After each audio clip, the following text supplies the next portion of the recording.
Բարև ձեզ։ Ես չգիտեմ այս ընթացքում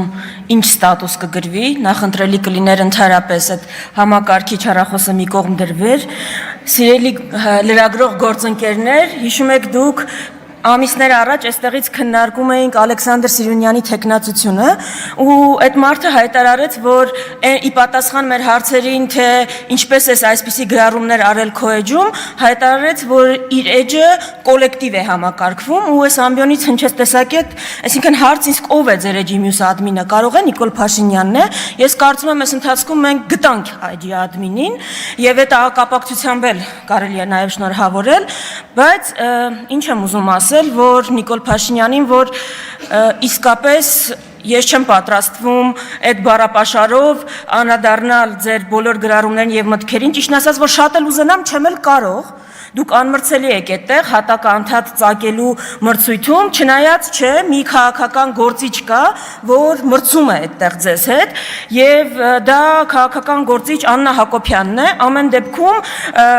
ձեր ընտանիքին է պատկանում անընդհատ հատակը ծակելու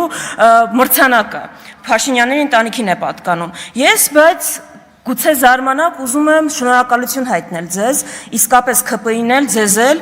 ինչի համար եմ ուզում շնորհակալություն հայտնեմ, ուզում եմ շնորհակալություն հայտնել այս համապարփակ ու ամբողջական լյուստրացիայի համար, որ դուք արել եք։ Ես չեմ պատկերացնում, որ որևէ մեկը ձեր փոխարեն կարող էր այսքան համապարփակ լյուստրացիա իրականացնել, ով կպատկերացներ, որ երբեմն ընդդիմադիր գործիչներ, Զարուհի Բաթոյանը, Մարիա Կարապետյանը, ովքեր միշտ հանդես էին գալիս անձնական կյանքի պաշտպանության դիրքերից, անձի պատկանող ինֆորմացիան պաշտպանելու դիրքերից, արդեն պետական պաշտոնյայի դիրքերում ամեն կերպ, անգամ գաղափարապես կհիմնավորեն, որ պետական պաշտոնյան պատերազմից 5 պակաս հենց հիմա երկրի առաջնային օրակարգ պիտի դարձնի հոգևորականների ենթադրյալ զանցանքները։ Ինձ մոտ ընդհանրապես տպավորություն է, թե Նիկոլ Փաշինյանը մի օր գա հայտարարի, որ հայ ազգը պիտի վերանա, որ ադրբեջանական ազգը ապրի, Մարիա Կարապետյանը դրա մասին մի հատ գաղափարական ելույթ կգրի, մի հատ իսկապես գաղափարական ելույթ կգրի։ Ես ուզում եմ ձեզ շնորհակալություն հայտնել ժողովրդավարական լյուստրացիայի համար, ով կպատկերացներ, որ ժողովրդավարության դիրքերից հանդես եկող Արման Եղոյանը եւ Ռուբեն Ռուբինյանը ընդդիմադիր ժամանակվա ամենակուրծք ծեծելով կպաշտպանեն ձեր գործողությունները, օրինակ հայտնի գործարարի նկատմամբ, ով ընդամենը հայտարարել է, որ եկեղեցու դեմ արշավին ինքը կմիջամտի իր ձևերով։ Ով կպատկերացներ ընդամենը 6-7 տարի առաջ։ Իսկապես դուք իրականացրել եք համապարփակ լյուստրացիա, ցույց եք տվել բոլորի արժեքները եւ դեմքը, Սիսակ Գաբրիելյանն էլ այդ շարքում։ Հիմա ես ուզում եմ մեր հայրենակիցներին ուղղակի ներկայացնել, թե այս ամեն ինչը ինչի համար է իրականացվում։ Շատ է խոսվել, որ ադրբեջանական պահանջով է իրականացվում, շատ է խոսվել, որ թշնամական օրակարգի հետ ամենը ճիշտ է, բայց այս ամենը նաև իրականացվում է վախի ուղերձ փոխանցելու համար։ Ինչ է մեզ ասում Նիկոլ Փաշինյանը։ Նիկոլ Փաշինյանը եւ իր թիմը ուղիղ մեզ ասում է. եթե ես աշխարհի ամենաազդեցիկ հայերից մեկի նկատմամբ ուղղակի եկեղեցին պաշտպանելու իր հայտարարության համար կարող եմ իրականացնել նման ապօրինություն, եթե իմ կինը ամենավերջին բառերով իր սոցցանցերում կարող է անդրադառնալ սրբազաններին ու ամենայն հայոց վեհապարին, դուք պատկերացնում եք ձեզ հետ ինչեր կկատարվի։ Եթե դուք համարձակվեք քննադատել մեզ, եթե դուք համարձակվեք համաձայն չլինել մեզ հետ, այս վախի ուղերձն է փոխանցվում մեզ։ Բայց ես հարց ունեմ, ինչ պիտի անեք, ինչ կարաք անեք, որ չեք արել։ Օրինակ ինչ կարաք անեք, ՊՊՑ կարաք կանչեք այստեղից տանեն, արել եք, բանտեր կարող եք նստեցնել, արել եք շատերի նկատմամբ, Սրբույի Գալեյան ուր է, բանտում քանի տեղ կա, Սրբույի Գալեյան քանի տեղ ազատ կա Հայաստանի բանտերում, 1000, 1200, բոլորին չեք տեղավորելու, ինչ ուզում եք արեք, բոլորին չեք կարա տեղավորեք, ուրեմն, Ինձ պատասխանում են, որ կտեղավորենք, էլ չեն թաքցնում, հիմա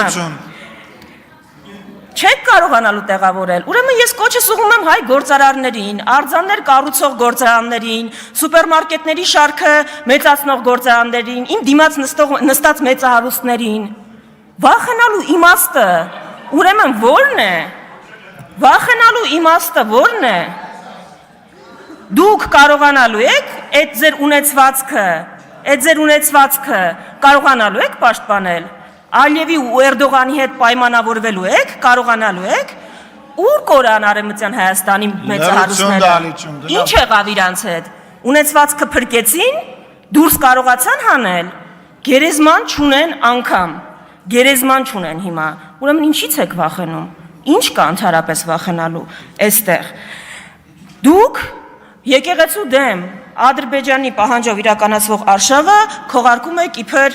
այսպես եկեղեցու կանոնները պաշտպանելու դիրքերից հանդես եկող մարդու իրականացված արշավ, մտահոգ եւ սրտացավ։ Իրականացնում եք Ադրբեջանի Թուրքիայի պահանջով, բայց ասում եք անում են, որովհետեւ երթում են խախտել։ Իմ գործընկերները արդեն հարցրեցին, որ քանի երթումներ եք դուք խախտել։ Ես այլ ձևակերպեմ հարցը, եթե կարելի է անդրադարձեք։ Խոստում ու երթում կա, որ պահել եք։ Հայ ժողովրդին տված խոստում ու երթում, Ալիևին տվածները չեն հաշվում, խոստում ու երթում կա, որ չեք խախտել, չեք վերաբան արել, գետնով տվել։ Հիմա